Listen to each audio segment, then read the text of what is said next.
यूं तो बनारस के बारे में बहुत कुछ लिखा गया है, बोला गया है, पढ़ा गया है। पर बनारस में जो रहने आते हैं, चाहे वो पढ़ने आए, चाहे नौकरी करने आए, और उसके बाद बनारस से जब दूर जाते हैं तो बनारस से दूर तो चले जाते हैं, पर बनारस को अपने मन में बसा के ले जाते हैं। उन्हीं लोगों की मनोदशा को मैंने इन पंक्तियों में व्यक्त किया है। सुनिएगा। बनारस तुम सिर्फ एक शहर नहीं हो, मायका हो उन सभी का जो तुम्हारे होकर तुमसे दूर हैं। बनारस तुम सिर्फ एक शहर नहीं हो, मायका हो उन सभी का जो तुम्हारे होकर तुमसे दूर हैं। तुम सफर की शुरुआत हो तो तुम रास्ता हो और तुम ही मंजिल हो। तुम लंका हो, अस्सी हो और मधुवन हो। तुम वसंत हो और तुम ही सावन हो। बनारस तुम सिर्फ सांड, सीढ़ी और साड़ी नहीं हो। तुम सिर्फ घाट, पंडा और पुजारी नहीं हो। तुम कज्जाक पूरा हो और तुम जंगमबाड़ी भी हो। इन पंक्तियों को समझिएगा।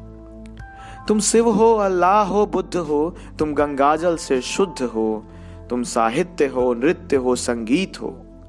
तुम मित्र हो, परिवार हो, प्रीत हो। तुम सदियों से चली आ रही एक रीत हो। बनारस तुम सिर्फ एक शहर नहीं हो। तुम लंका की चाय हो। तुम रामनगर की लस्सी हो। तुम बंगाल स्वीट की मिठाई हो तो तुम केसव का पान हो। बनारस तुम महादेव की आरती हो। बनारस तुम महादेव की आरती हो तो अल्लाह का अजान हो। तुम सुबह बनारस हो तो तुम मणिकर्णिका का मसान हो। बनारस तुम सिर्फ एक शहर नहीं हो, तुम जीवन का गान हो।